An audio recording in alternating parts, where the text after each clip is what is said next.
Amen. చాలా సంతోషం.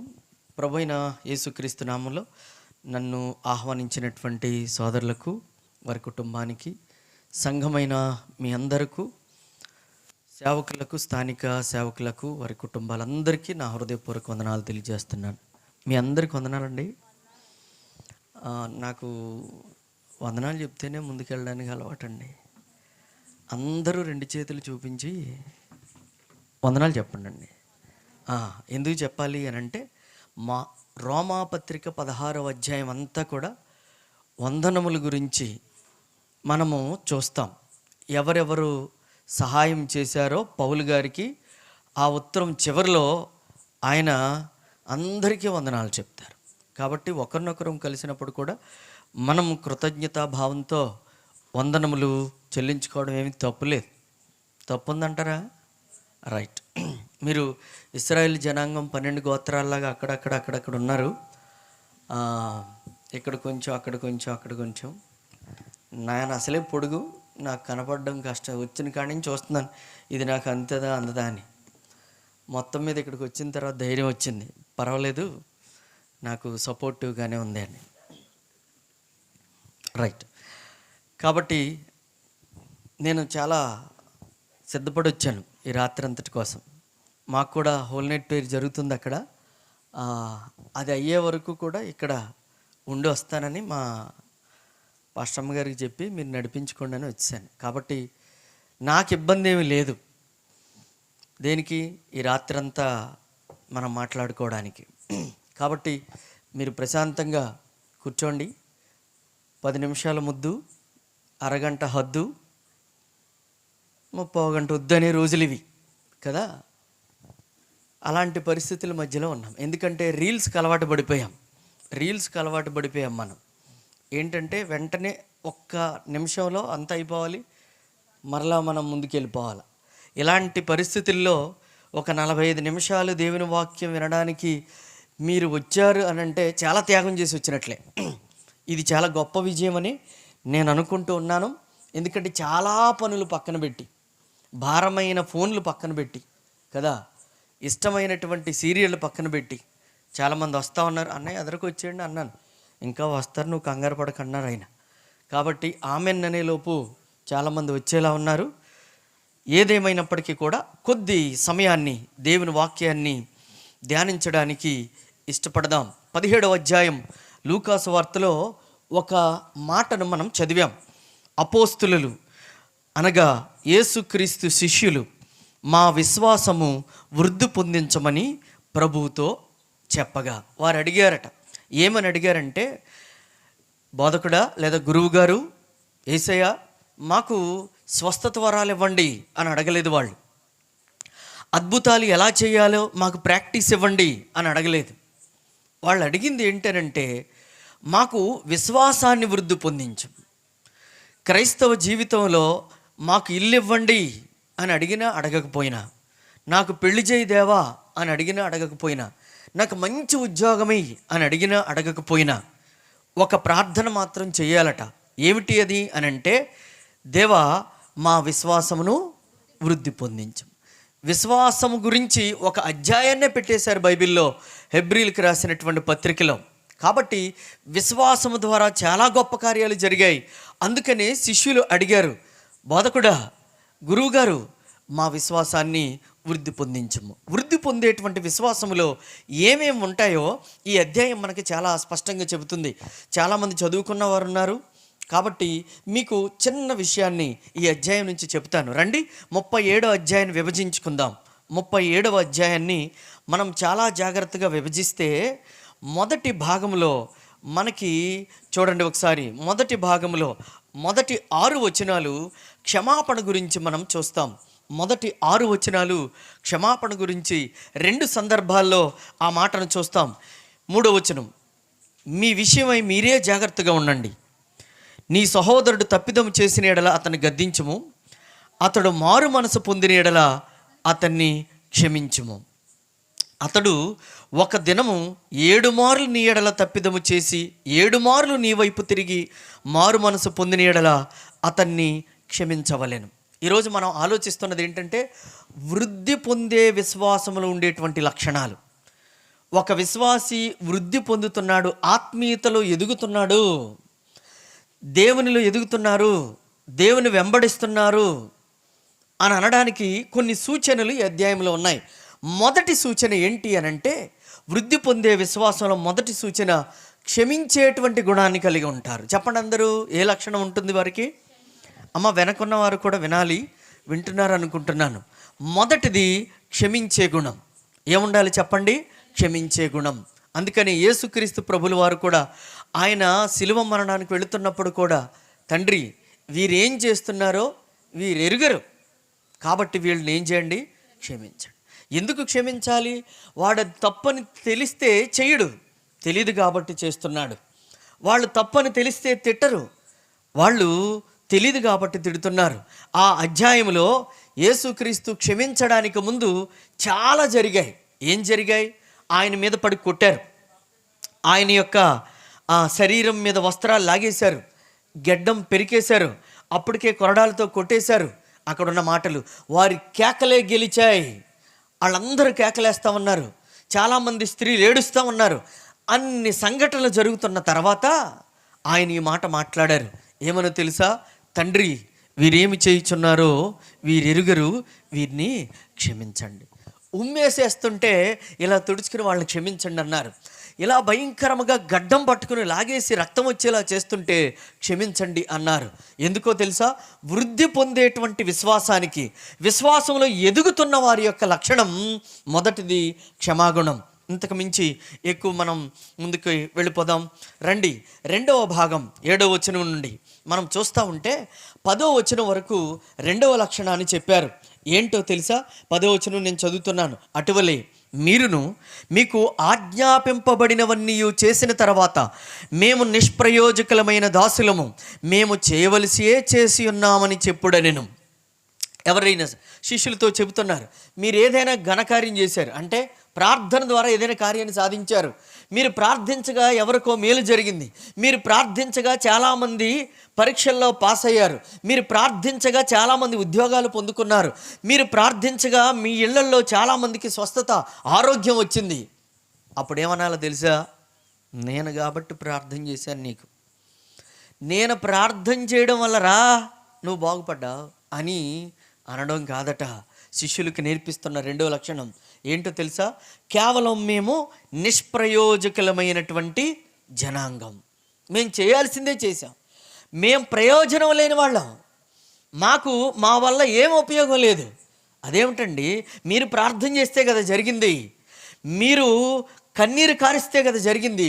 లేదు లేదు లేదు లేదు, మేము కేవలం మా మాటలు లేదా నీ బాధను దేవునికి మా రూపంలో చెప్పాం, కేవలం మేము నిష్ప్రయోజకులం అని అనాలంట. అంటే దేవుని పనిలో విధేయత లేదా తగ్గించుకునేటువంటి స్వభావం, ఇది ఎదుగుదల, విశ్వాసంలో ఎదుగుతున్న వారి యొక్క 2వ లక్షణం. 37 వచనాల్లో 2 భాగాలు చూసాం. మొదటిది ఏం కలిగి ఉండాలి? చెప్పాలి, ఏం కలిగి ఉండాలి? క్షమాగుణం కలిగి ఉండాలి. రెండవది తగ్గింపు స్వభావం కలిగి ఉండాలి. మూడవది చూద్దాం రండి, 3వ భాగాన్ని చూద్దాం. 11వ వచనం నుండి 19వ వచనం వరకు మేలు చేసిన వారి విషయంలో కృతజ్ఞతను చెల్లించడం ఎలా అనేది అక్కడ మనం చూస్తాం. 16వ వచనంలో ఒకడు స్వస్థత పొంది గొప్ప శబ్దంతో దేవుని మహిమపరచుచు తిరిగి వచ్చి ఆయనకు కృతజ్ఞతాస్తుతులు చెల్లించుచు ఆయన పాదముల యొద్ద సాగిలపడెను, వాడు సమరయుడు. 3వ భాగంలో కృతజ్ఞత కలిగి ఉండడం, దేవుడు చేసిన మేలును బట్టి, దేవుడు ఏ కార్యాలైతే చేస్తూ వచ్చారో మన జీవితంలో, ఏ మేళ్ళైతే చేస్తూ వచ్చారో, ఏ జీవితాన్నైతే ఇస్తూ వచ్చారో, ఏ ఆరోగ్యాన్నైతే మనకి ఎదుగుదల అనుగ్రహిస్తున్నారో, పొడిగిస్తూ ఉన్నారో, దానిని బట్టి కదా. మన ఇంట్లో ఉన్న మందులకు తెలుసు మన ఆరోగ్యం ఎంత అల్పమైనదో, మనం ప్రతిరోజు వేసుకునేటువంటి ట్యాబ్లెట్స్కి తెలుసు మన ఆరోగ్యం ఎంత అల్పమైనదో. ఈ రాత్రి ట్యాబ్లెట్ వేసుకుని నేను బతుకుతానంటావా అనుకునేవాళ్ళు లేకపోలేదు. రేపటి దినానికి మరలా మనకి చురుకైన మెలకువ, ఆయనే నిద్రలేపి మనల్ని ఈ రోజంతా పనిలో మనం ఏం చేయగలమో అదంతా మన చేత చేయించుకున్నారే, దానికి కృతజ్ఞత. కాబట్టి కృతజ్ఞతాభావం కలిగి ఉండి ఆయన పాదముల దగ్గరకు చేరడం మూడవది. 4వ భాగాన్ని చూద్దాం. 4వ భాగంలో 22వ వచనం నుండి చివరి వరకు ఏంటో తెలుసా? దేవుని రాకడ విషయంలో జాగ్రత్త కలిగి ఉండడం, ప్రభు రాకడ విషయంలో జాగ్రత్త కలిగి ఉండడం 22వ వచనం నుండి 37వ వచనం వరకు మనకి కనపడుతుంది. అక్కడ ఏం జరుగుతూ వచ్చాయో ఇప్పుడు చూస్తాం. ఒకసారి చెప్పండి. మొదటిగా మనం ఏం చూసాం? ఎదిగే విశ్వాసికి ఒకటి క్షమాపణ ఉండాలి, రెండవది తగ్గింపు స్వభావం ఉండాలి, మూడవది కృతజ్ఞతాస్తుతులు చెల్లించేటువంటి మనసు కలిగిన వాళ్ళమై ఉండాలి, నాలుగవది దేవుని రాకడ విషయమై జాగ్రత్త వహించాలి. దేవుని రాకడ విషయమై జాగ్రత్త వహించాలి. ఎందుకో తెలుసా? ఎక్కడో యుద్ధం అట, ఇక్కడ గ్యాస్ దొరుకుతలేదట. మీకు అర్థమైందా? కారణం ఏంటి? ఇదంతా కూడా దేవుని రాకడ ముందు జరుగుతున్నటువంటి సంఘటనలు కదా. చూడండి, నేను మీకు విషయాన్ని చూపిస్తాను. విలాపవాక్యాల గ్రంథం రండి, చాలా త్వరగా మనం ముందుకు వెళదాం. విలాపవాక్యాల గ్రంథం 5వ అధ్యాయం 4వ వచనం. 5వ అధ్యాయం 4వ వచనం. ద్రవ్యమిచ్చి నీళ్లు త్రాగితిమి, క్రయమునకు కట్టెలు తెచ్చుకుంటుమి. ద్రవ్యమిచ్చి నీళ్లు త్రాగితిమి, క్రయమునకు అంటే డబ్బులు ఖర్చు పెట్టి, కట్టెలంటే మన భాషలో పొల్లలు కొనుక్కుంటుమి. ఎప్పుడో ఈ మాటను రాయించారు. ఇప్పుడు మీరు చాలా హోటల్స్ చూస్తే గ్యాసులు లేవు. ఏం కొనుక్కుంటున్నారో తెలుసా? పొల్లలు కొనుక్కుంటున్నారు. చాలామంది వివాహాల్లో మొన్నటి వరకు గ్యాస్ బండ్లు ఉండే, ఇప్పుడు పెళ్ళిళ్ళలో అందరూ ఏమో కొనుక్కుంటున్నారో తెలుసా? పొల్లలు ఎక్కడ ఉన్నాయని పరిగెడుతున్నామండి అంటున్నారు. కారణం ఏమిటి? ఇదిగో దేవుని రాకడ విషయాలు బైబిల్లో ముందుగానే తెలియజేశారు. మీరు డబ్బులు పెట్టి నీళ్లు కొనుక్కుంటారు, డబ్బులు పెట్టి పుల్లలు కొనుక్కుంటారు. ఇవి ఎప్పుడూ రాయించినటువంటి విషయాలు. వాక్యం ఎంత సత్యమో చూడండి, ఇది ఎంత నిజమో చూడండి. కాబట్టి దేవుని రాకడ అతి సమీపముగా ఉన్నప్పుడు ఎంత జాగ్రత్తగా ఉండాలో, అసలు పరిస్థితులు ఎలా ఉంటున్నాయో ఈ 22వ వచనం నుండి చూపిస్తూ వచ్చారు. ఎలా ఉంటున్నాయట పరిస్థితులు? చూడండి 26వ వచనం. లూకాసు వార్త 17వ అధ్యాయము 26వ వచనం. నోవాహు దినముల్లో జరిగినట్లు మనుష్య కుమారుని దినముల్లో జరుగును. నోవాహు ఓడలోనికి వెళ్ళిన దినం వరకు జనులు తినుచు త్రాగుచు పెళ్ళాడుచు పెళ్ళి కీబడుచు ఉండిరి. ఇది జరుగుతున్నది. ఇప్పుడు జరుగుతున్నది కూడా అదే కదా. ఇప్పుడు జరుగుతున్నాయి కూడా అదే. ఏంటో తెలుసా? తినడం తాగడం. ఈ రోజుల్లో తిండి ఎక్కువై చచ్చిపోతున్నారు. తిండి లేక కదా. ఆవిడెవరో షుగర్ అట. ఇది పోయిన సంవత్సరం జరిగింది. మళ్ళీ ఇప్పుడు వేసవికాలం వచ్చేసింది. మామిడికాయలు కనపడుతున్నాయి. ఇష్టమయ్యి ఉండలేక పెద్దావిడ 10 మామిడికాయలు తినేసి చచ్చిపోయింది. 10 మామిడికాయలు తినేసి చచ్చిపోయింది. తిండి మీద ఆశ కదా. చాలామంది ఈరోజు నేను వస్తా ఉన్నాను, ఎన్ని హోటల్స్ దగ్గర, బళ్ళు దగ్గర తిండి తిండి తిండి తిండి. జనులు తినడానికి, రెండోది త్రాగడానికి కదా. మీరు చూడండి, ఏ వాస్తు లేకపోయినా, ఏ శుభగడియ చూడకపోయినా, ఏ ముహూర్తం పెట్టకపోయినా, అది చిన్న పరదా వేసి పెట్టిన మందు కొట్టుకి ఎప్పుడు కళకళలాడుతూనే ఉంటాయి కదా. మీరు గమనించారా? దానికి ముహూర్తం అక్కర్లా.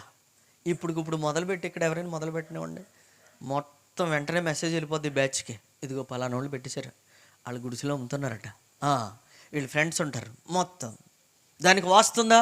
లేదు. శుభగడిలో లేవు. ఎప్పుడు కళకళలాడుతూ ఉంటుంది. జనాలు త్రాగుతూ ఉన్నారు. మాకు నా మిత్రుడు ఒక ఆయన ఈ మధ్యన మందిరానికి వస్తున్నాడు. ఎప్పుడు రావు కదా. నేను నీకు రక్షించబడిన తర్వాత సువార్త చెప్పాను, నీవు ఇప్పుడు వచ్చావు అని అంటే ఆయన పేరు వీరన్న. ఆయన అంటాడు, అన్నీ కాలిపోయి అందుకే వచ్చాను, అన్నీ కాలిపోయినాయి. త్రాగి త్రాగి త్రాగి ఇప్పుడు ఆరోగ్యం కోల్పోయి మందిరానికి చాలామంది త్రాగుతూ. మూడవది పెండ్లాడుచు పెళ్ళికి. ఇది పెళ్ళిళ్ళ ఆటల రోజులు, ఇవి పెళ్ళిళ్ళు ఆటల రోజులు. అంటే తెలుసా, సర్దుకుంటున్నారు, వెళ్ళిపోతున్నారు, గౌరీపట్నం వెళ్తున్నారు, పెళ్లి చేసుకుంటున్నారు, వచ్చేస్తున్నారు, పోలీస్ స్టేషన్కి వెళ్ళిపోతున్నారు. ఇదిగో మేము పెళ్లి చేసుకున్నాం, మా పెద్దలు మాకు భయాన్ని కలిగిస్తున్నారు, మీరే మాకు సపోర్టు అని చాలా ధైర్యంగా వెళ్ళిపోయి ఒక జంగారెడ్డిగూడలో ఒక ఆవిడ మెసేజ్ పెట్టింది, మీ అందరికీ తెలుసు, నాకు తెలిసి వాట్సాప్లో వాటిలో కదా. పెళ్ళి ఆడుకోవడం ఇది ఒక ఆట అయిపోయింది. పెళ్ళికి ముందు, పెళ్ళి తర్వాత రకరకాల ఫోటోషూట్లు, ఏదో ఏదో విచ్చలివిడిగా ఖర్చు పెట్టుకుంటూ సంవత్సరం జరిగిన తర్వాత చిత్త కొట్టేసుకుని మళ్ళీ ఎవరికాళ్ళు విడిపోతున్నారు పెళ్ళాట్ల. ఇంకా విచిత్రం చెప్పమంటారా, హైదరాబాదు ప్రాంతాల్లో, మన ప్రాంతానికి ఇంకా జబ్బు రాలేదేమో, ఒక పెళ్లి కార్డు చూశాను. 2 అబ్బాయిలు పెళ్లి చేసేసుకుంటున్నారు, శుభలేఖ, 2 అబ్బాయిలు 2 అమ్మాయిలు, పెళ్ళిళ్ళు ఆటలువి, పెళ్ళి ఆడుచు తర్వాత పెళ్ళికి ఇవ్వబడుచు ఉండి. ఇది నోవాహు కాలం. నోవాహు ప్రతిరోజు ఏం చేస్తున్నాడంటే చెక్కలవి తెచ్చి మేకులు కొడుతున్నాడు. అందరూ చూస్తున్నారు. ఎందుకు తాత ఇవి ఎందుకు చేస్తున్నావు? జలప్రళయం వస్తుందట, అందరూ నాశనం అయిపోతారట. ఆగు, ఏం మాట్లాడుతున్నావు నువ్వు? ఎంత ప్రశాంతంగా ఉందో కాలం చూడు, ఎంత హాయిగా ఉందో చూడు. జలప్రళయం అని ఏం మోకమా అంటా వెళ్ళిపోయేవారు. ఆయన కడతానే ఉండేవాడు.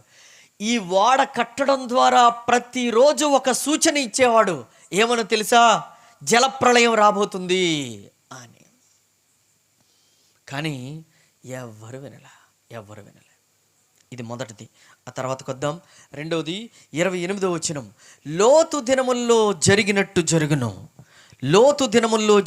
జరుగును, జనులు తినుచు త్రాగుచు కొనుచు అమ్ముచు. అన్ని చోట్ల జంటలు కనపడతాయి. ఇక్కడ మీరు నోవాహు దగ్గర కూడా చూడండి, లోతు దగ్గర కూడా చూడండి, చాలా జాగ్రత్తగా.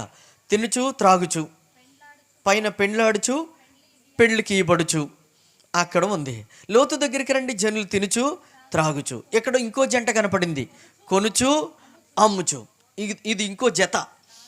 ఆ తర్వాత నారు నాటుచు, అక్కడ ఇంకో పదం పడాలి. ఏం పడాలి చెప్పండి? అది పడాల. నారు నాటుచు కోత కొయ్యాల, కానీ అది లేదు. ఎందుకో తెలుసా? చాలా పంటలు నాశనం అయిపోతున్నాయి.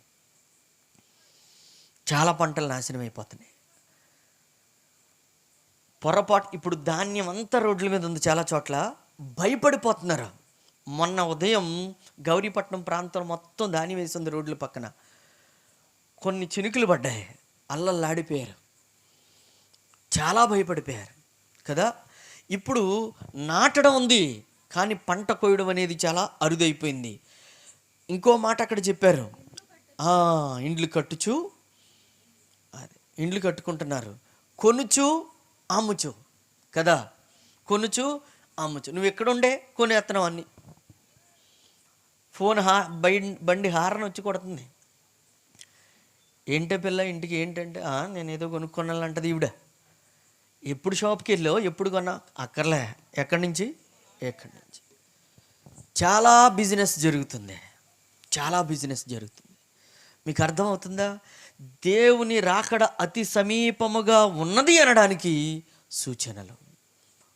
విశ్వాసి, వృద్ధి పొందే విశ్వాసం కలిగిన వారు, విశ్వాసంలో ఎదుగుతున్నవారు, మిగిలిన వాళ్ళు ఎలాగైనా ఉండని, దేవుని రాకడ విషయంలో చాలా జాగ్రత్తగా ఉండాలి. వీళ్ళు ఎలా జాగ్రత్తగా ఉన్నారు అనంటే, నోవాహు జాగ్రత్త గమనించండి, తన ఇంటిళ్ళ పాదిని తీసుకొచ్చి వాడగట్టుకుంటున్నాడు. ఆ వాడను కట్టే పనిలో వాళ్ళందరినీ తెచ్చుకున్నాడు. అందుకే నోవాహు కుటుంబం దీవించబడింది, రక్షించబడింది. మీకు అర్థమవుతుందా? కనీసం తన కుటుంబాన్నైనా విశ్వాసములో ఎదుగుతున్న వారు రక్షించుకుంటారు రాకడ దినాల్లో. ఇది మొదటిది. లోతు నోవాహు ఆత్మ సంబంధి అయితే లోతు శరీర సంబంధి. ఎందుకు శరీర సంబంధి అని అన్నాము అనంటే, జాగ్రత్తగా వినండి. లోతు సొదొమ గొమొర పట్టణానికి వెళ్ళడానికి చాలా వేగంగా వెళ్ళిపోయాడు. చాలా వేగంగా వెళ్ళాడు. సొదొమను విడిచి రావడానికి బైబిల్లో ఉన్న మాట, అతడు తడువు చేశాను, ఆలస్యం చేస్తా ఉన్నాడు. వెళ్ళేటప్పుడు చాలా చాలా వేగంగా. ఈరోజు చాలామంది కూడా లోకానుసారమైన వాటిని సంపాదించుకోవడానికి చాలా ఆతృతగా వెళుతున్నారు. దైవ కార్యాలు, దేవుని సంబంధమైన కార్యాలకు వచ్చేటప్పటికి చాలా తడువు చేస్తూ ఉన్నారు. అందుకని వీళ్ళను శరీర సంబంధులు అన్నాం. చాలామంది ఆత్మ సంబంధుల కంటే శరీర సంబంధులే సంఘాల్లో నిండిపోయారు. ఆత్మ సంబంధులు ఎప్పుడు వారి కుటుంబాలను దేవునితో లేదా మందిరం అనేటువంటి వాడలో కట్టుకుని వారందరూ కలిసి పనిచేస్తారు. నాకు తెలుసు, తాడేపల్లిగూడెంలో కృపా బుక్ స్టాల్ అని ఒక బుక్ స్టాల్ ఉంది. బైబిల్ పుస్తకాలు అమ్మేటువంటి స్థలం. వారు ప్రభువుని అంగీకరించారు అన్యులు. నిజానికి ఆయనకు మాటలు రావు. రక్షించబడిన తర్వాత తన పాత జీవితాన్ని వదిలి ఏం చేయాలో తెలియకపోతే ఎవరో ఆలోచన ఇచ్చారు. ఏమనో తెలుసా? బైబిల్ పుస్తకాలు అమ్మితే దీని ద్వారా సువార్త వెళుతుంది అని. సరే, వాళ్ళు కొన్ని పుస్తకాలు సేవకులు కొనిస్తే వాటిని పట్టుకుని అక్కడక్కడ సభలు జరుగుతున్న తరుణంలో వెళ్ళి అలా అమ్మేవారు. అలాగా వారు దేవునితో పెనవేసుకుని ఆ కొద్దిపాటి సొమ్ముతో పోషించబడుతూ తాడేపల్లిగూడు ప్రాంతానికి వచ్చి ఒక సంఘంలో వారు స్థిరపడ్డారు. స్లోగా వారి యొక్క వ్యాపారం పెరుగుతూ ఉంది. ఒక విచిత్రమైన సంఘటన. దేవా, నీవు ఎక్కడి నుంచో మమ్మల్ని ఇక్కడ తీసుకొచ్చావు. అసలు నా బ్రతుకే దరిద్రం, నా పరిస్థితే దరిద్రం అని నాకు ఒక కుటుంబాన్ని, బిడ్డల్ని ఇచ్చావు అని ఆయన ఏం చేస్తూ వచ్చాడంటే, నీ సేవ చేస్తా అని అనుకోను. ఆయనకు నోటు మాట రాదు, మోగవాడు. ఒకవేళ మీరు ఎప్పుడు వెళ్ళినా బస్ స్టాండ్ దగ్గరలోనే ఉంటుంది. ఆయన సైగలతోనే అడుగుతారు. ఏం చేస్తారో తెలుసు వారు? ఆదివారం కుటుంబం నలుగురు 4 గంటలకు లేచి వాళ్ళ దగ్గర నుంచి వాళ్ళకున్న వాహనం మీద మందిరానికి వెళ్ళిపోయి మందిరం మొత్తం శుభ్రం చేసేసి మళ్ళీ ప్రార్థన చేసుకుని వాళ్ళ ఇంటికి వచ్చేసి తర్వాత సిద్ధపడి వెళతారు. ఇది నేను తెలుసుకుని ఇప్పటికే 7 సంవత్సరాల పైన అయిపోయింది. ఈ రోజుకి కూడా వాళ్ళు అదే పని చేస్తున్నారు. దేవుడు దీవించిన విధానం చూడండి. అక్కడ స్థలం కొనేశారు, షాపులు పెద్దగా తెరిచారు. వాళ్ళే అన్నీ తయారు చేస్తూ అనేక మందికి సప్లై చేస్తూ, అనేక మందికి పనిస్తూ, అనేక మందికి అన్నం పెడుతూ, ఒక మాటలు రానటువంటి వ్యక్తి పాత జీవితాన్ని విడిచిపెట్టి దేవుని పనిలో, దేవుని యొక్క పరిచర్యలో నేను ఏదో ఒక విధంగా వాడబడాలి అని అనుకున్నటువంటి వ్యక్తి ఈరోజు ఎంతోమందికి పని ఇవ్వగలుగుతున్నాడు. హల్లెలూయా, హల్లెలూయా. నేను ఈ మాట ఎందుకు చెప్తున్నా అంటే, నోవాహు కుటుంబం రాకడ దినాల్లో, జల ప్రళయం వస్తున్న దినాల్లో వారి కుటుంబం అంతా కలిసి దేవుని పనిలో ఉన్నారు. మరి మీ కుటుంబం ఒకళ్ళు వస్తే ఒకరు రారు. నువ్వు వచ్చావు, అమ్మాయి రాదు, అక్కడే ఉంటుంది ఇంటికాడ ఫోన్ చూసుకుంటూ ఉంటుంది.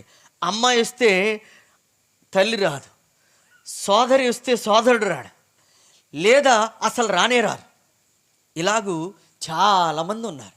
ఇది రాకడ దినాలు, జాగ్రత్తగా ఉండాల్సిన దినాలు.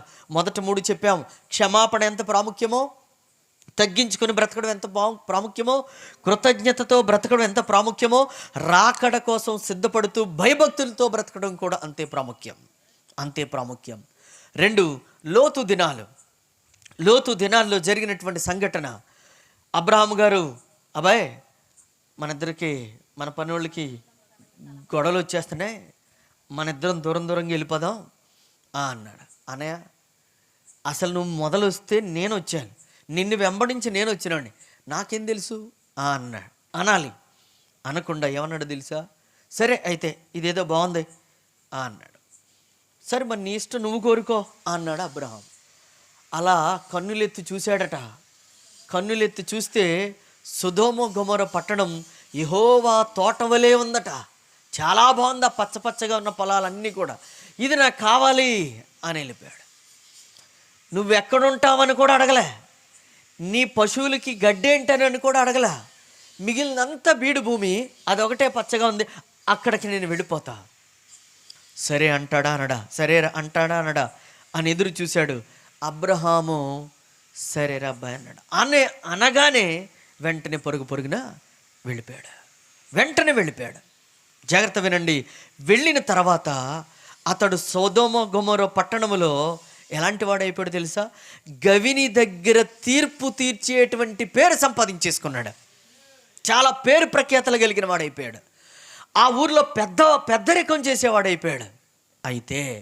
అయితే ఒకనొక రోజున దేవుని దూతలు వచ్చి అడుగుతూ ఉన్నారు, ఇది మేము నాశనం చేసేద్దాం అనుకుంటున్నాం, అర్జెంటుగా మీరు ఇక్కడి నుంచి వెళ్ళిపోవాలి. ఇదిగో అక్కడ పర్వతం ఉంది, కనపడుతుంది కదా ఎత్తుగా, ఆ పర్వతం దగ్గరికి వెళ్ళిపోవాలన్న. చాలా బాధపడిపోయాడు. వచ్చింది ఎందుకు, ఇల్లు కట్టుకున్నది ఎందుకు, ఇక్కడ ఆస్తులు సంపాదించుకున్నది ఎందుకు, బయటికి వెళ్ళిపోవడానిక అని తడువు చేస్తూ ఉన్నాడు. ఒక పక్కన భయం ఉంది. వచ్చింది దేవుడి మాట, వచ్చింది దేవుని యొక్క స్వరం, వచ్చింది దేవుని దూతలు, అయ్యో భయంకరమైనటువంటి అగ్ని వచ్చి కాల్చేస్తుందని చెబుతూ ఉన్నారు. అయినప్పటికీ తడువు చేస్తూ ఉన్నాడు.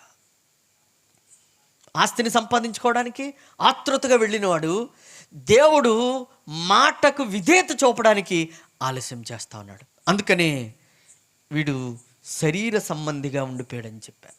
ఈరోజు చాలా సంఘాల్లో, మనందరిలో కూడా శరీర సంబంధులు ఎక్కువ. లోకానుసారమైన వాటికి ఎక్కువగా మనం ఆరాటపడతాం.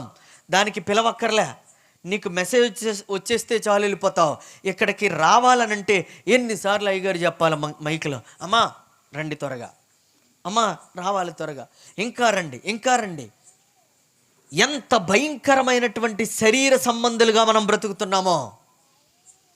దేవుని ద్వారా మేలులు పొందుకున్న వాళ్ళం, ఎన్నో సాక్ష్యాలు చెప్పిన వాళ్ళం, ఎంతోమంది దగ్గర నిలబడి పాటలు పాడిన వాళ్ళం, కానీ ఈరోజుకి శరీర సంబంధులుగానే బ్రతుకుతున్నాం. ఇది రెండవది. మూడవది, ఇక్కడ ప్రకృతి సంబంధంతో కావిడ 32వ వచనంలో కనపడుతుంది. చూడండి, లోతు భార్యను జ్ఞాపకం చేసుకున్నాడు. ఒక్క మాటలో తేల్చేశారు.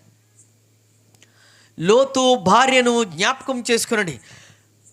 దేవుని రాకడ దినాల గురించి చెప్పి నోవాహు గురించి చెప్పారు, లోతు గురించి చెప్పారు. నోవాహును విడిచిపెట్టినట్టు లోతును విడిచిపెట్టలే, లోతు భార్యను గురించి కూడా చెప్పారు. ఎందుకు చెప్పాల్సి వచ్చింది అనంటే, లోతు ఒక ఆత్మీయుడి యొక్క ఇంట్లో నీతిమంతుడైనటువంటి వానికి భార్యగా ఉంది. లోతు భార్య, లోతు నీతిమంతుడికి భార్య. సాక్షాత్తు దేవుని దూతలు వస్తే వాళ్ళని చూసి వాళ్ళని ఆహ్వానించి ఆతిథ్యం ఇచ్చినటువంటి కుటుంబం లోతు కుటుంబం. లోతును, లోతు భార్యను దేవుని దూతలు చేతులు పట్టుకొని మరీ బయటికి పంపించేశారు. దేవుని దూతల స్పర్శను అనుభవించిన వారు, ప్రమాదం జరుగుతుందనేటువంటి వర్తమానాన్ని మొదట గ్రహించిన వారు, ఎన్ని రకాలైనటువంటి వారికి అనుభవాలు ఉన్నాయో వారికి. ఈ అనుభవాల్లో మనకు కూడా సరిపోలుస్తాయి. ఎందుకో తెలుసా? మనకు కూడా ఉపవాస కూటాలు తెలుసు. పోయిన సంవత్సరం ఘనంగా సభలు జరిగాయి. ఈ సభల్లో మనం పనులు చేయడం తెలుసు, పాటలు పాడిన అనుభవాలు ఉన్నాయి, కానుకలు ఇచ్చిన అనుభవాలు ఉన్నాయి, పరిచర్య చేసిన అనుభవాలు ఉన్నాయి. అన్నీ తెలిసిన తర్వాత లోతు భార్య వెనక్కి తిరిగి ఉప్పు స్తంభం. రక్షించబడదామని, అగ్నిని తప్పించుకుందామని బయటకొచ్చి చచ్చిపోయింది. మీకు అర్థమైందా? లోపల నుండి చచ్చిపోయిన వాళ్ళది అది వేరే గొడవ. వాళ్ళు ఎలాగ చచ్చిపోయారు? ఈవిడ తప్పించబడింది, అగ్ని కాలకుండా బయటకొచ్చి నిర్జీవం అయిపోయింది కదా. మీకు అర్థమవుతుందా? చాలామంది లోకంలో నుంచి వేరయ్యారు, బయటకు వచ్చారు. బయటకు వచ్చి మృతమైపోతున్న వాళ్ళు ఉన్నారు. ఈ రోజులో చాలామందిలో చలనం లేదు, నీకు స్పర్శ లేదు ఆత్మీయతలో. ఎన్నిసార్లు వాక్యం నిన్ను కొట్టిందో, వాత వేయబడిన మనస్సాక్షినేదే, నీకు స్పర్శ లేదు. వాతేసిన శరీరానికి ఎప్పుడు కూడా స్పర్శ ఉండదు. అందుకనే నువ్వు మారు మారు మారు అని సేవకుడు లేదా వాక్యము నీకు ఎన్నిసార్లు చెప్పింది, నీ పరిస్థితిని మార్చుకోలే, నీ పద్ధతిని మార్చుకోలే, నీ క్రమాన్ని నువ్వు మార్చుకోలే, నీ ఆలోచన మార్చుకోలే, నీ అలవాట్లు మార్చుకోలే. అలా ఉండిపోయా. నువ్వు తప్పించబడ్డాననుకునే నీవు నిర్జీవం అయిపోయావు. నీ వల్ల ఎవరికి లాభం? నీవు మందిరానికి వస్తున్నావు కానీ నీ ఇంట్లో నువ్వు ఎవరిని ప్రభావితం చేయలేకపోయావు. అబ్రహాము తన ఇంట పుట్టు అలవర్చబడిన 318 మందిని యోధులను తయారు చేశాడు. అబ్రహామును వెంబడించినటువంటి లోతు నువ్వు ఎవరిని ప్రభావితం చేశావు నీ జీవితంలో? ఎవరు లేరు. లోతు భార్యగా ఉన్న నీతిమంతుడు భార్య, నువ్వు ఎవరిని ప్రభావితం చేశావు? నీ వల్ల ఎవరైనా రక్షించబడ్డారా? నీ వల్ల ఎవరైనా మేలు పొందుకున్నారా? ఎవరైనా దేవుని సంఘానికి వచ్చారా? ఏంటి నీ వల్ల ఉపయోగం? ఏం లేదు. నువ్వు వస్తావు, కూర్చుంటావు, వెళ్ళిపోతావు. లోతు భార్యలం చాలామంది లోతు భార్యలు కలిగినటువంటి స్వభావాలే. వేరైనట్టే అయ్యాం. ఉప్పు స్తంభం ఈ రోజుకి నిర్జీవమే. ఏం ఉపయోగం లేదు. నీ ఇంట్లో నీ ప్రార్థన నీ బిడ్డలకు ఉపయోగపడలా. నీ భక్తి ఈ రోజుకి మన భాషలో మాట్లాడుతుంది, మీ ఆయన మార్చలా. ఆయన అలాగే ఉన్నాడు, నువ్వు ప్రార్థనకు వస్తున్నానని చెప్పుకుంటున్నావు అంతే. నీ తర్వాత వచ్చిన వాళ్ళు ఎంతోమంది ఇక్కడ ములిగి బాగుపడి వెళ్ళిపోయారు. ఇదే మందిరం అనే కోనేటిలో వాక్య ప్రవాహంలో బాగుపడి వెళ్ళిపోతే నువ్వు 38 సంవత్సరాల నుంచి ఆడు పడున్నట్లుగా అక్కడే పడను. నీకే రోగం? బైబిల్లో అతనికి రోగం అని ఏ జబ్బు రాయబడలా. 38 ఏండ్ల నుంచి వ్యాధి గల ఒక మనుషుడని ఉంది బైబిల్లో. వ్యాధి, రోగం శరీరానికి ఉంటుంది, వ్యాధి మనసుకు ఉంటుంది, హృదయానికి ఉంటుంది. అందుకనే లేఖనంలో చెప్పారు, ఇర్మియా గ్రంథంలో, హృదయము అన్నిటికంటే మోసకరమైనది, అది ఘోరమైన వ్యాధి హృదయానికి ఉంటుంది. అందుకనే మందిరాలకు వెళ్ళే వాళ్ళే వస్తున్నారు, సర్దుకుని వెళ్ళిపోతున్నారు. ఆ ప్రార్థనకు వచ్చేవాళ్ళంట అమ్మాయి అబ్బాయి అంట వెళ్ళిపోయారట, పెళ్ళిళ్ళు చేసేసుకున్నారట. ఈ మాటలు వినపడ్డాయి ఎక్కడైనా? నాకు వినపడుతున్నాయి, చాలా చోట్ల వినపడుతున్నాయి. అంటే ఎందుకు వస్తున్నారు? కామ ఆలోచనలు తీర్చుకోవడానికా? మన ఆశలు నెరవేర్చుకోవడానికా? కాసేపు ఏదో శారీరక తృప్తి కోరికలు తీర్చుకోవడానికా? ఎందుకు వస్తున్నాం? రాబోయే దినాలు అతి భయంకరమైన దినాలు. ఇంకా కొన్ని రోజులు ఇలాగే జరిగితే రోడ్ల మీద పడ్డారు. మొన్న ఆయిల్ లేక మొత్తం బళ్ళు మీద ఉన్న వాళ్ళని మేమేం చేయాలి దెబ్బలు. అట్లా ఒక ఊర్లో అయితే ఆ వర్కర్స్ని పడి కొట్టేశారు. ఓ తమ్ముడు ఫోన్ అన్నయ్య, బొంకలో పనిచేసే తమ్ముడు, భయం వేస్తుంది అన్నయ్య అన్నాడు. తమ్ముడు అంటే మమ్మల్ని పట్టు కొట్టేస్తారేమోనన్నయ్య. ఆయిల్ లేదంటే కొట్టేస్తున్నారట. లేకపోవడానికి వాళ్ళు ఏం చేస్తారు? రావాల్సింది ఆపింది దేవుడు, మనుషులు కాదు. ఒక్కసారి గనక నేను కొంచెం కోపం పడితే ఇలాగైపోతే, దేవుడు అస్సలు ప్రపంచం మీద ఒక చూపు చూద్దాం అనుకున్నాడు అనుకోండి, మన బ్రతుకులేమి గాను, మనం సంపాదించింది ఏమి గాను. ఆలోచిస్తున్నారా? జాగ్రత్తగా ఆలోచించండి. ఒక చిన్న అంశాన్ని నేను చెప్పేసి త్వరగా ముగించడానికి ఇష్టపడతాను. బైబిల్లో నుంచే నోవాహు ఏ విధంగా కుటుంబాన్ని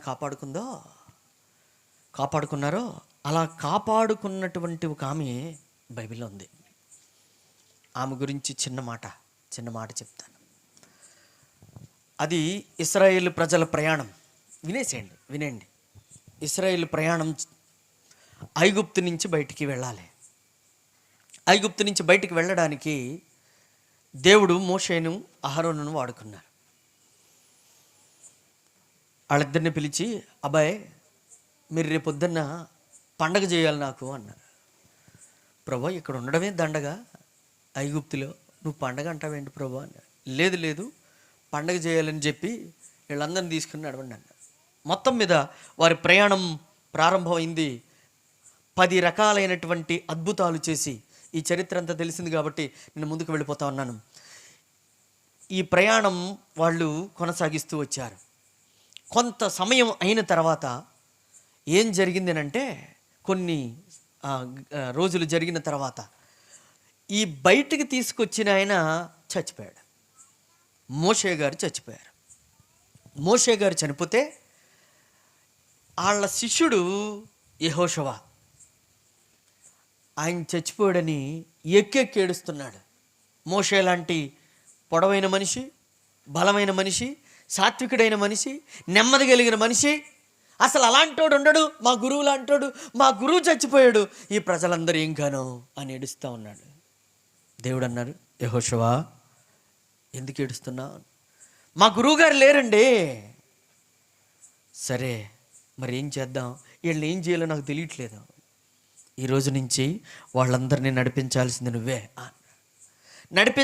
నువ్వే అనగానే ఒక్కసారి కంగు తిన్నాడు ఈయన. నేను ఏదో యుద్ధం చేయమంటే కత్తట్టుకుని వెళ్ళి యుద్ధం చేయడం తెలుసు, కానీ వీళ్ళందరినీ నేను అసలు ఈ బాబు నడిపించలేను, వీళ్ళు ఎలాంటి వాళ్ళు నాకు తెలుసు, నా వల్ల కాదని. లేదు నువ్వే నడిపించాలి అన్న.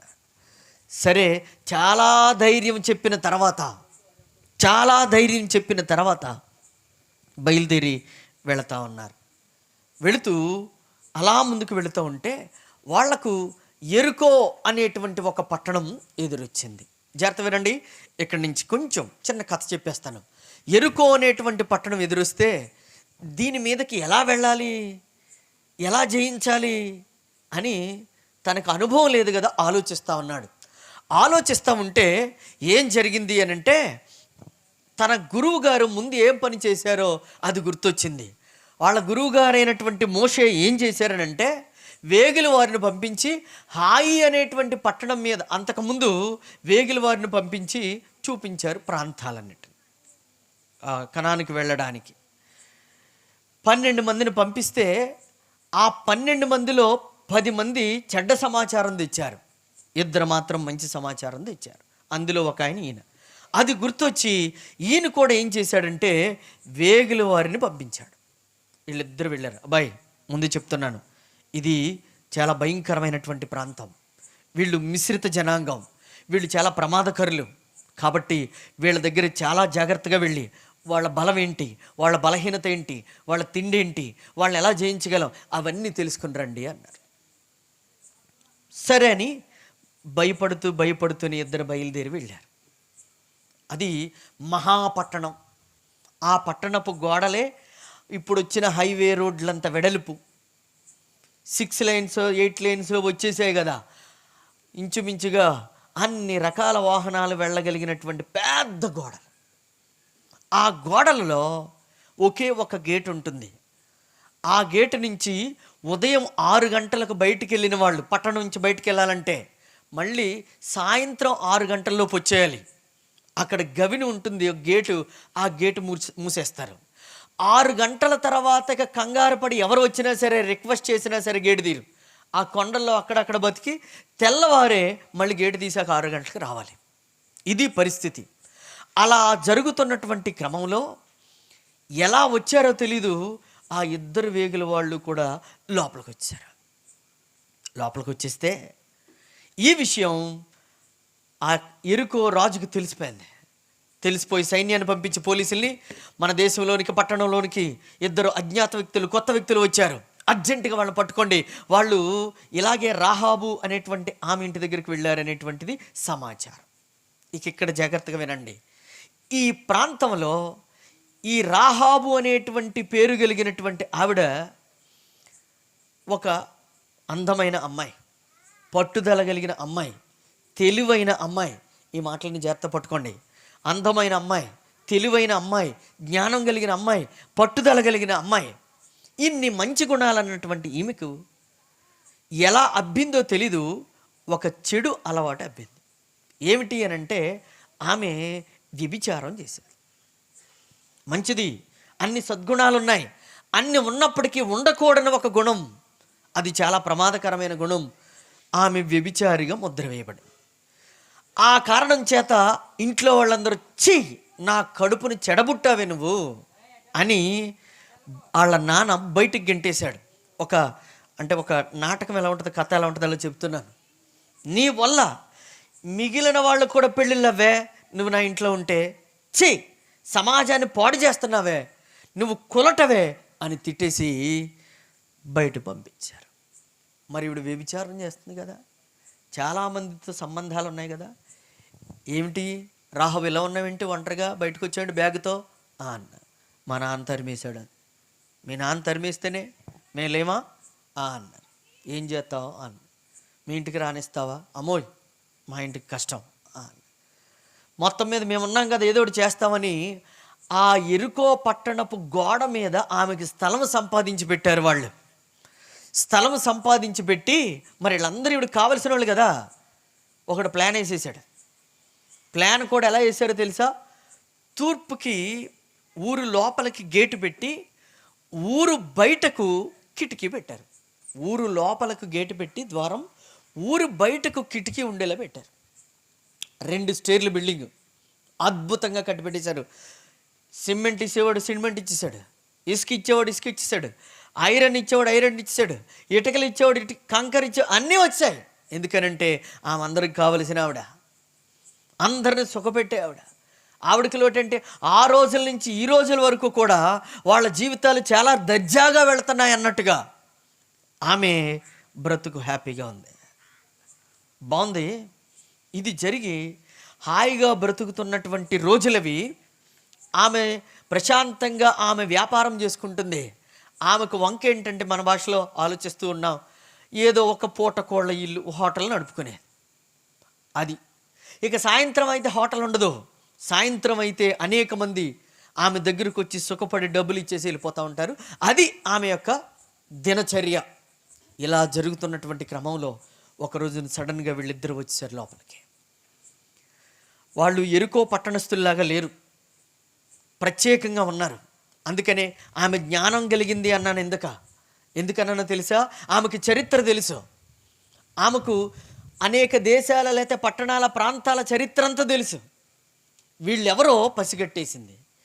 గవ్వ వాళ్ళు లోపలికి వస్తే వాళ్ళని ఏం చేసిందో తెలుసా, వాళ్ళకి మరి 2 స్టేర్ల బిల్డింగ్ అన్నాం కదా, గబగబగా లోపల పంపించి పైకి పెట్టేసింది. ఈలోపు అని గేటు కొట్టారు. ఎవళ్ళ శబ్దం వస్తూ ఉంది. వాళ్ళని అలా ఉండమని చెప్పింది. వాళ్ళు భయపడిపోతున్నారు, దొరికిపోయాం ఇవాళ అనుకున్నట్టుగా. వెంటనే ఎవరు అని తలుపు తీసింది. తలుపు తీయగానే పోలీసులందరూ ఇక్కడ నిలబడ్డారు. మీ ఇంటికి 2 కొత్త వాళ్ళు వచ్చారు, రాజుగారు చెప్పారు, ఇటువైపే వచ్చారట, నీ ఇంటి దగ్గరికే వచ్చారట, చూసిన వాళ్ళు చెప్పారు, కాబట్టి నీవు వాళ్ళను బయట పంపించు అన్నారు. ఈ అందమైన అమ్మాయి, తెలివైన అమ్మాయి, జ్ఞానం కలిగిన అమ్మాయి, చరిత్ర తెలిసిన అమ్మాయి అన్నామే, ఈమె ఏం చేసిందో తెలుసా, వాళ్ళు రావడం మాత్రం నిజం అని చెప్పింది. వెంటనే పైన ఉన్న వాళ్ళకి గుండు పగిలిపోయింది. మమ్మల్ని పట్టేస్తాక ఎక్కడ పెట్టేసింది. కానీ ఇప్పుడే గేట్లు వేసేసే టైం కదా, ఇప్పుడే వాళ్ళు వెళ్ళిపోయారు. మీరు గనక పరుగున వెళితే వాళ్ళని పట్టేసుకోవచ్చు అంది. అదిగో అటే వెళుతున్నారు అనగానే నా అలాంటి కళ్ళు కనపడి, అదిగో నిజంగా అక్కడే ఉన్నారన్న. వెంటనే పోలీసులందరూ పరుగు, వాళ్ళందరూ వెళ్ళిపోయారు. సాయంత్రం అయిపోయింది, గేట్లు మూసారు. ఇక వచ్చేవాళ్ళు వెళ్ళేవాళ్ళు అయిపోయారు. చీకటి పడిపోతుంది, అందరూ సద్దుమణిగేశారు.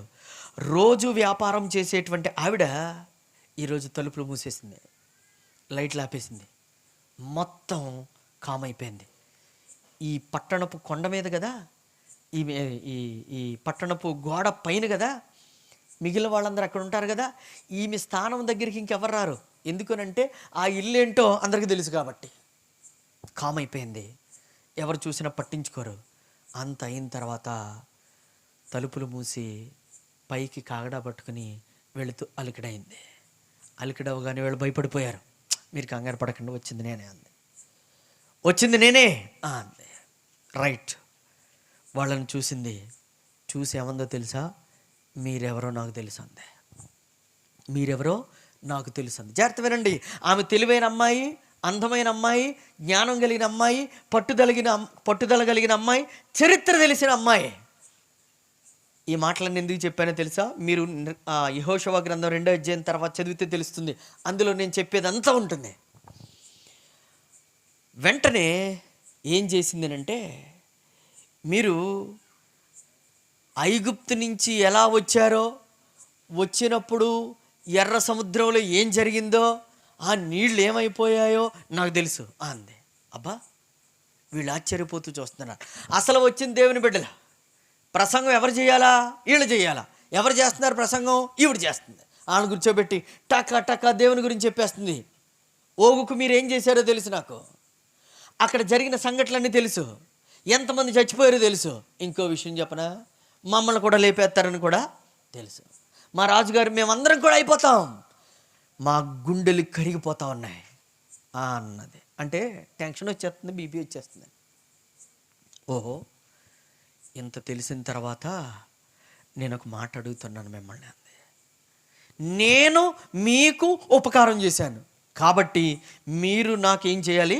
ఉపకారం చేయాలండి. నేను మీకు ఉపకారం చేశాను కాబట్టి మీరు నాకు ఉపకారం చేయాలి. నువ్వు మమ్మల్ని ప్రాణాలు కాపాడావు, తప్పించావు, ఏం చేయమంటావు చెప్పు. ఇప్పుడు జాగ్రత్త వినండి. నాకు తల్లి, తండ్రి, బంధువులు, రక్త సంబంధికులు అందరూ ఉన్నారు. వాళ్ళందరూ చచ్చిపోకుండా మీరు కాపాడాలి. జాగ్రత్త వినండి, చాలా జాగ్రత్త వినండి. ఈమెను బయటికి గంటేశారు. ఈ ఒంటరిగా బతుకుతుంది. ఆవిడ డబ్బులతో అన్నీ సంపాదించుకుంది. కానీ ఆమెకు తన కుటుంబం మీద బాధ్యత, ప్రేమ. సరే, వాళ్ళు ఏమన్నారో తెలుసా? ఓకే, మేము మీ కుటుంబం అందరినీ రక్షిస్తాం కాబట్టి మీ అందరినీ పిలువ, ఒకసారి మేము గుర్తుపెట్టకుండా చూస్తాం. ఎవరు లేరు అక్కడ. ఇదేంటి కుటుంబం అన్నా ఎవరు లేరేటన్నా? వాళ్ళు ఎక్కడ ఉండరండి, ఇంకో చోట ఉంటారు. మరి ఇంకో చోట ఉంటే ఏం చేయాలి? ఇప్పుడు ఆడికి వెళ్ళి కట్టమంటావా? మేము కట్టం అలాగా. మరి మేము ఎలా భద్రపరచాలి? ఇదిగో ఎర్రని తొగరు దారం ఒకటి ఇస్తాను, ఆ దారాన్ని నీ ఇంటికి కట్టుకో, ఈ ఇల్లు మాత్రం విడిచిపెట్టి మిగిలిన అన్ని నాశనం చేసి వెళ్ళిపోతాం అన్నారు. బాగానే ఉంది. సరే, వాళ్ళు చెప్పారు. తాడు అందించి బయటికి పంపించేసింది. ఇదిగో మీకు ఇక్కడి నుంచి వెళ్ళడానికి 3 రోజులు టైం పడుద్ది. ఈ 3 రోజులు చాలా జాగ్రత్తగా కొండలు అవి దాటుకుంటూ మీరు బయటికి వెళ్ళిపోవాలా. ఇది ఎలాగ వెళ్ళాలో ప్లానింగ్ అంతా ఇచ్చి తాడిచ్చి బయటకు. ఈమెమో తాడిచ్చింది, వాళ్ళేమో చెప్పాలి వాళ్ళేమో దారం ఇచ్చారు. ఏది బలమైంది? తాడా దారమా? బాగుంది. సరే, దారం ఇచ్చారు. వీళ్ళు భీకరంగా యుద్ధం చేస్తారు. దారం ఎంత ఉంటుంది?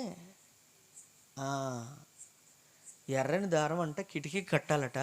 సరే, కట్టింది. ఎవరికి కనపడుతుంది? అందుకనే హెబ్రీ గ్రంథకర్త రాస్తూ ఏమనంటే, విశ్వాసమును బట్టి రాహాబు అన్నారు. ఆమె ఆ ఎర్రటి దారపు ముక్కనే విశ్వసించింది, కట్టేసింది. రైట్, ఇక్కడతో ఈ భాగం అయింది. ఇప్పుడు ఏం చేయాలా?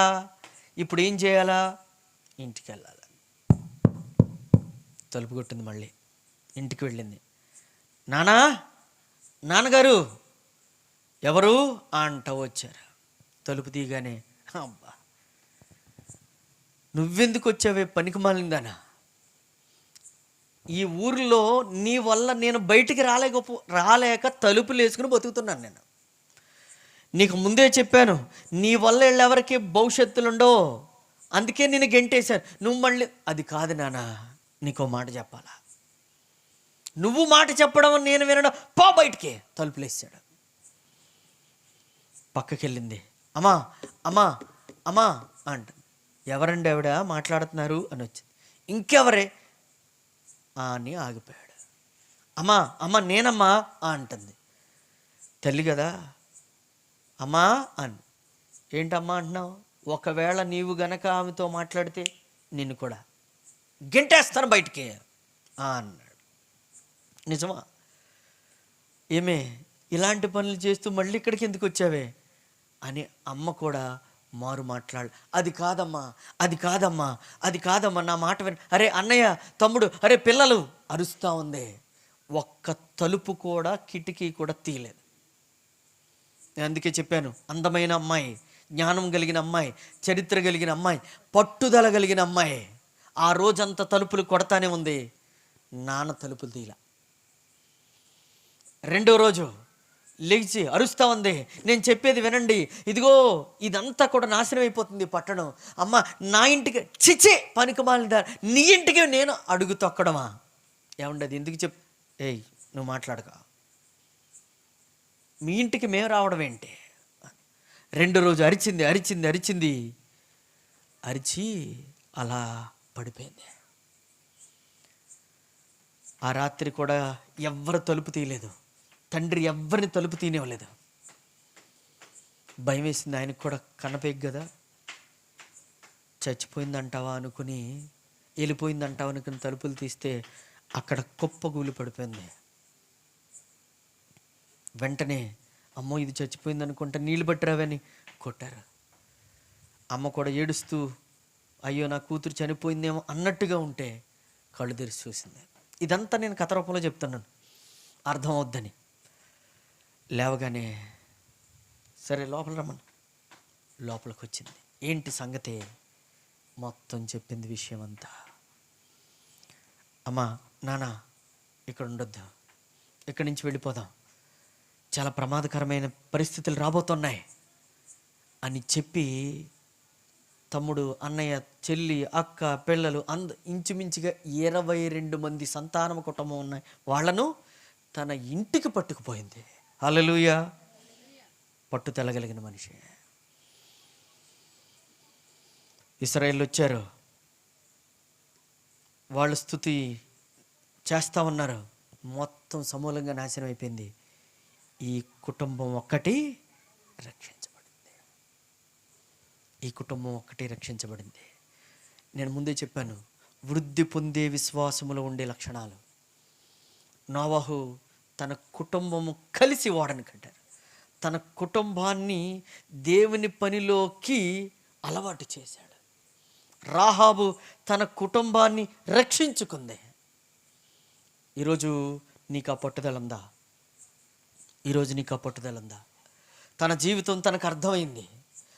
అప్పటితో తన జీవితాన్ని అడిగాడు. నాన్న మళ్ళీ నువ్వు ఇది అది అని అంటే ఎవడన్నా, నాన్న నేను మారిపోయాను, నేను మారాను కాబట్టే నా బ్రతుకు నాకు తెలిసింది కాబట్టే చెయ్యి అని అనుకుని వదిలేశాను కాబట్టే మిమ్మల్ని రానివ్వగలిగాను, లేదా నేను ఒంటరిగానే బతుకుతున్నా. ఈరోజు చాలామంది ఒంటరిగానే బతుకుతున్నారు. కారణం ఏంటో తెలుసా? వాళ్ళు చేసే పాపాలకి అడ్డొస్తారని. గత 3 నెలల క్రితం లేదా గత సంవత్సరం చివరి దినాల్లో ఒక అమ్మాయి బిడ్డను గందే పసోడు కాకినాడ బస్ స్టాండ్లో ఊరు వెళ్తున్నానని చెప్పి వాళ్ళ ఆయనకి చెప్పి బస్ స్టాండ్కి వచ్చి పిల్లోడిని అక్కడ వదిలిపెట్టేసి ప్రియుడితో బండెక్కి వెళ్ళిపోయింది. మనకు తెలుసు, పేపర్లో వాట్సాప్లో మీరు చూసే ఉంటారా. ఒంటరిగా బతుకుతూ పాపానికి అలవాటు పడిపోయినటువంటి మగపిల్లలు, ఆడపిల్లలు ఆ ఫోన్లు పట్టుకుని ఎక్కడో బ్రతుకుతారు. ఒంటరితనం పాపంతో ముడిపడింది. చాలామంది యవనస్తులు ఉన్నారు, మీరు ఒంటరిగానే బ్రతుకుతారు. చాలామంది అమ్మా నాన్నలతో ఉండడానికి మీ బెడ్ సపరేటు, మీ ప్రైవసీ మీదే, మీరు ఏకాంతంగానే గడపడానికి ఇష్టపడుతున్నారు. మీరు అందరిలో ఉన్నారు కానీ మీరు ఒంటరిగా ఉన్నారు. పాపం మీ హృదయంలో ఏలబడి చేస్తుంది. ఆమె ఆ పాప జీవితాన్ని బట్టి అన్ని మంచి లక్షణాలున్న అందరూ కూడా ఆ ఊర్లో ఉండనివ్వరని తెలిసి అక్కడికి వెళ్ళిపోయింది. పాపం ఎప్పుడు కూడా నిన్ను అందరిలో ఉండనివ్వదా, నిన్ను ఖచ్చితంగా వేరు చేస్తుంది, నిన్ను ఒంటరిని చేస్తుంది. ఒకానొక రోజున ఏదీ లేదనిపిస్తుంది. ఆ రోజు సైతాన్ని ఏమంటాడంటే, ఇంకెవరు లేరుగా, చచ్చిపో చచ్చిపో అంటారు. అలా చనిపోయిన వాళ్ళు ఎంతమందో వాళ్ళ ఆలోచన మారిపోయాయి. ఒంటరితనం అనుభవిస్తున్నాననేటువంటి అభద్రతాభావంతో. కానీ ఆ రోజు దైవజనులు రాగానే వారిని గుర్తుపట్టింది. చాలా జాగ్రత్తగా ఇక్కడ కొన్ని విషయాలు చెప్పి ముగించేస్తాను. ఏంటో తెలుసా, మీరెవరో నాకు తెలుసు అందే. ఒక విషయం చెప్పనా, మీరెవరో ప్రభువు తెలియని వాళ్ళకి తెలుసా? మీరు దేవుని బిడ్డలు అని ఎవరైనా సాక్ష్యం చెప్పగలిగారా? మీ మాట తీరు కానీ, బ్రతుకు కానీ, ఇంట్లో విధానం కానీ అలా ఉందా? కానీ వాళ్ళిద్దరిని మాత్రం గుర్తుపట్టింది ఆవిడ. నీ గురించి ఎవరైనా సాక్ష్యం చెప్పగలుగుతారా? ఏమో నాకు తెలియదు. రెండోది, ఆమె గురించి యాకోబు పత్రికలో అద్భుతమైనటువంటి మాట రాశారు. ఒక మాట చూపిస్తాను. యాకోబు పత్రిక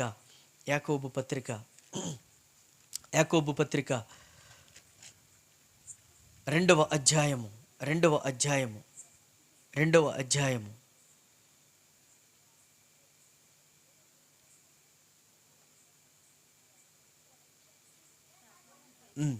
చదవండి. ఎన్నో వచనం? 25వ వచనం. అటువలనే రాహాబు అనే వేశ్య కూడా దూతలను చేర్చుకుని వేరొక మార్గమున వారిని వెలుపలికి పంపివేసినప్పుడు క్రియల మూలముగా నీతిమంతురాలని ఎంచబడెను. నీతిమంతురాలైంది. ఇక్కడ 2 మాటలు చెప్పారు. రాహాబు అనే వేశ్య ఎలా మార్చబడింది? నీతి ఎలా వస్తుంది? అబ్రహాము దేవుని నమ్మను, అది అతనికి నీతిగా ఎంచబడింది. దేవుని నమ్మడం ద్వారా నీతి మనకు ఆపాదించబడుతుంది. దేవుని నమ్మింది ఆవిడ, దేవుని కార్యాలు నమ్మింది, దేవుడు ఆయన శక్తిని నమ్మింది, తన జీవితాన్ని మార్చుకుంది. అందుకే ఆమె నీతిమంతురాలుగా తీర్చబడింది. ఈ నీతిమంతురాలు చేసిన పని ఏంటి తెలుసా? దేవుని బిడ్డలకు ఆశ్రయం ఇచ్చింది. దేవుని బిడ్డలకు ఆశ్రయం ఇచ్చింది. నాకు తెలిసి మీరు చాలా మంచివాళ్ళు, మీ సేవకుడికి మీ ఇంట్లోకి రావడానికి పూర్తి స్వేచ్ఛ ఉంది అని నేను అనుకుంటున్నాను. కొంతమంది ఎందుకు వస్తున్నాడు అంటారు. రావడం ఇష్టం ఉండదు, దేవుని పిల్లలు రావడం ఇష్టం ఉండదు కదా. జాగ్రత్త. దేవుని బిడ్డలను చేర్చుకున్న వాళ్ళను, బిడ్డలని చేర్చుకున్న అసలు పక్షులను కూడా దేవుడు వాడుకున్నాడు కదా. మనకు తెలుసు, పాట పాడతాం. అరచు పిల్ల కాకులకును ఆహారము తానిచ్చును. కోకిలు అనొచ్చుగా, పావురం అనొచ్చుగా, కాకుల్ని అనాల్సినటువంటి పని ఏమొచ్చింది అని అంటే, ఆ కాకి ఒకానొక సమయంలో ఒక సేవకుడిని అన్నం పెట్టి పోషించింది. ఈ రోజుకి కూడా లోకానుసారంగా ఆలోచించండి. ఎవరైనా చనిపోతే పౌరాన్ని పిలవరా? ఎవరిని పిలుస్తారు? పిలిచి మరీ దామ్మ పిలిచి మరీ పెడతారు. ఎందుకంత ఆధిక్యత వచ్చింది? ఒకానొక సమయంలో దేవుని మాటను బట్టి దైవజనుడిని పోషించి. ఇక్కడున్న సంఘమా, మీ సేవకుడిని మీరు ఆదరించాలా, ఆహ్వానించాలా? బైబిల్ ఉన్నమాట, నా సేవకుని మాట నేను రూఢిపరుచుచున్నాను అంటారు. అంత మీకు ఇంకా లోపలికి వెళ్ళాలంటే చాలా ఉన్నాయి, అక్కడ దాకా వెళ్ళను. ఇక దైవజనుని గురించి అంత చెప్తాను. రెండోది, దైవజనుని దాచిపెట్టింది. ఆహ్వానించడం మాత్రమే కాదు, దాచిపెట్టడం మాత్రమే కాదు, ఎలా వెళ్ళాలో ప్రణాళిక ఇచ్చింది, దారి చూపించి. అయ్యగారు పరిచర్య ఇలా చేద్దాం, ఈ మార్గంలో చేద్దాం, ఈ విధానంలో చేద్దాం, దారి చూపించేటువంటి వారు కావాలి. అర్థమవుతుంది. అప్పుడు నీకు నాకు నీతిమంతులు అని దేవుడు ఆపాదిస్తాడు, మనం కాదు. నీతిమంతులను మనమే చెప్పుకోవచ్చు. దేవుడు రాహాబు అనేటువంటి వేశ్య ఎలా దించిందో, దూతలు ఎలా పంపించో దానిని బట్టి క్రియల మూలముగా ఆమె అది లెక్క నీతిమంతురాలు. హెబ్రీయులకు రాసిన పత్రిక ఒక పేజీ వెనక తీయండి. హెబ్రీయులకు రాసిన పత్రిక 12వ అధ్యాయంలో అనుకుంటా, 12వ అధ్యాయంలో రాహాబు అనేటువంటి వేశ్య గురించి విశ్వాసమును బట్టి 11వ అధ్యాయంలో విశ్వాసమును బట్టి రాహాబు అనేటువంటి వేశ్య వేగుల వారిని సమాధానముగా చేర్చుకొనినందున అవిధేయులతో పాటు నశింపకపోయెను. విశ్వాసమును బట్టి ఇక్కడ ఈ లిస్టులో ఆమెకు వచ్చిన పేరంటే రాహాబు విశ్వాసే. యాకోబు పత్రికలో రాహాబు నీతిమంతురాలు. ఒక వేశ్య నీతిమంతురాలుగా మారింది, ఒక వేశ్య విశ్వాసిగా మారింది. ఆమె 22 మంది ఉన్న తన కుటుంబాన్ని రక్షించుకుంది. నువ్వేం చేస్తావు? నోవహు తన కుటుంబాన్ని రక్షించుకున్నాడు. తన కుటుంబం అంతటినీ కూడా ఏం చేశాడు? దేవుని పనిలో పెట్టుకున్నాడు. నీ కుటుంబం అంతా మందిరానికి వస్తున్నారా? తలొకళ్ళు తల పని చేయగలుగుతున్నారా? సేవకు సహకరించగలుగుతున్నారా? సహకరిస్తే ఇంకా ఎన్ని బ్రాంచులు చేయొచ్చో. మనం ఇక్కడే కాదు ఉండాల్సింది, మనం విస్తరించబడాలా. సంఘం ఆరోగ్యంగా ఉంది అనడానికి నిదర్శనం అదే, విస్తరించబడడం. ఏం చేస్తున్నాం మనం? ఏం చేస్తున్నాం? ఆత్మ సంబంధులమా, శరీర సంబంధులమా, ప్రకృతి సంబంధులమా? నువ్వు వృద్ధి చెందే విశ్వాసివే అయ్యుంటే నీవు క్షమాగుణాన్ని కలిగి ఉంటావు. 2 తగ్గింపు జీవితాన్ని కలిగి ఉంటావు. 3 కృతజ్ఞతతో దేవుని మందిరాన్ని పట్టుకుని ఎప్పుడు నియామక కూటం అయితప్పుడు, ఎప్పుడు ఆరాధన అయితే అప్పుడు వేగరము పరిగెట్టుకుని నీ యొక్క అటెండెన్స్ అక్కడ ఉంటుంది. 4వది రాకడ విషయంలో సిద్ధంగా ఉంటావు. నోవహు సిద్ధంగా ఉన్నట్టు, రాహాబు తన కుటుంబాన్ని కాపాడుకున్నట్టు. ఇదే మంచి సమయాలు, భయంకరమైన దినాలు. సమయం అయిపోయింది. ఒక మాట చెప్పి ముగించేస్తాను. ఒక మాట చెప్పి ఏంటి తెలుసా? ఒక రోజున ఒక సేవకుడు అన్నారట, అమ్మా యేసుప్రభు నమ్ముకో, దేవుడు నీ జీవితంలో కార్యం